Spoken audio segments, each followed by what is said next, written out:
I was actually joking to my friends that I wrote this whole book so that more people would say my name right.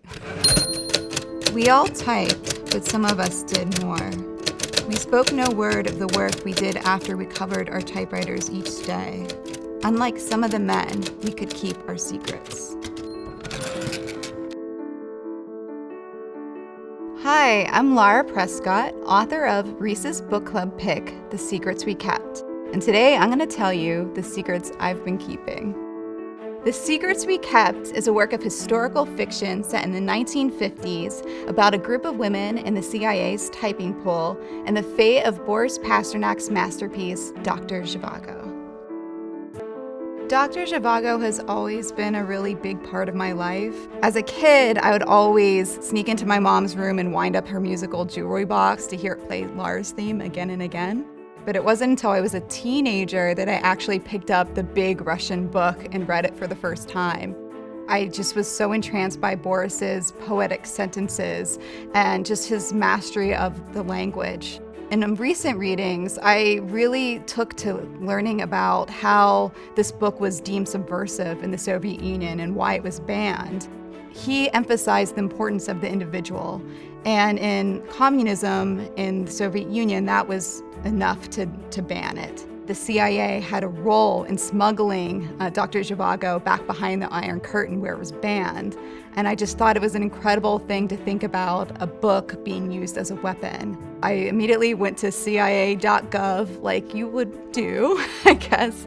And it was seeing those redacted documents for the first time with all their blacked out lines that I thought about fictionalizing it and filling in the blanks with my own words. This is Dr. Zhivago. He held out the package for a moment before Pasternak dropped his hands. May it make its way around the world. Pasternak called after them. You are hereby invited to my execution. After I was looking at those documents, I came across the first voice of my novel, which is the voice of the typists. And their voice just came to me in the middle of the night. I hear other writers say that all the time. I never believed it, but it did. And I emailed myself the first lines that are still in the novel. We typed 100 words per minute and never missed a syllable. Our identical desks were each equipped with a mint-shelled Royal Quiet Deluxe typewriter, a black Western electric rotary phone, and a stack of yellow steno pads. Our fingers flew across the keys. Our clacking was constant.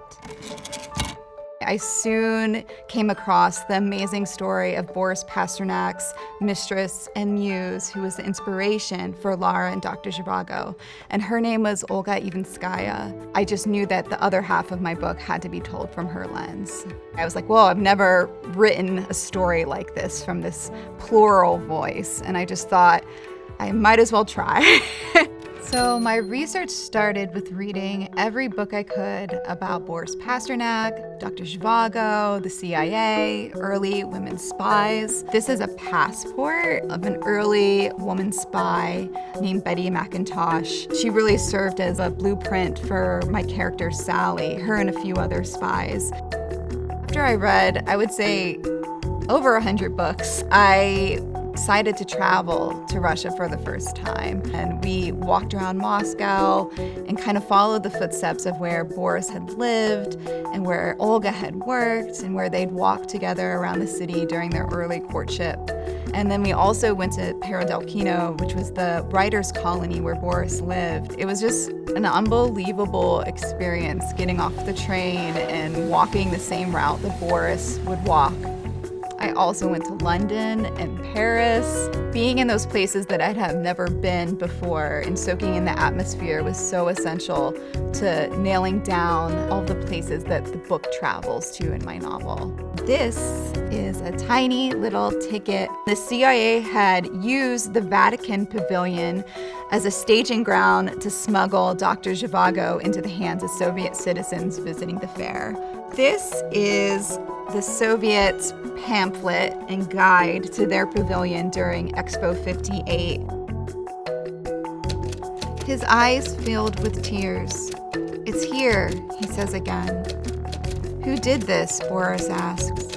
The visitor pours himself a drink. They say it was the Americans.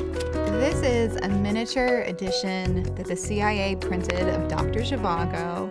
This was printed in 1959. They made them small so they were easier to carry and smuggle in a pocket. I love to surround myself with historical artifacts while I'm writing. Above my desk, there's a framed picture of Boris Pasternak's Time magazine cover in 1958, and I had the miniature edition and all these different things around my desk, which I kind of was hoping some of the magic would rub off on me.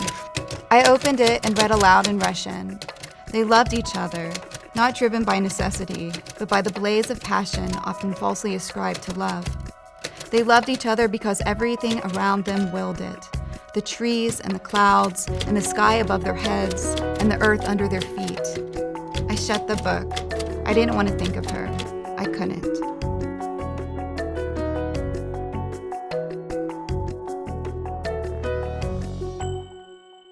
Hi y'all, thank you so much for watching the video. If you want to see more content like this, subscribe here, or here, or here, like somewhere in this area.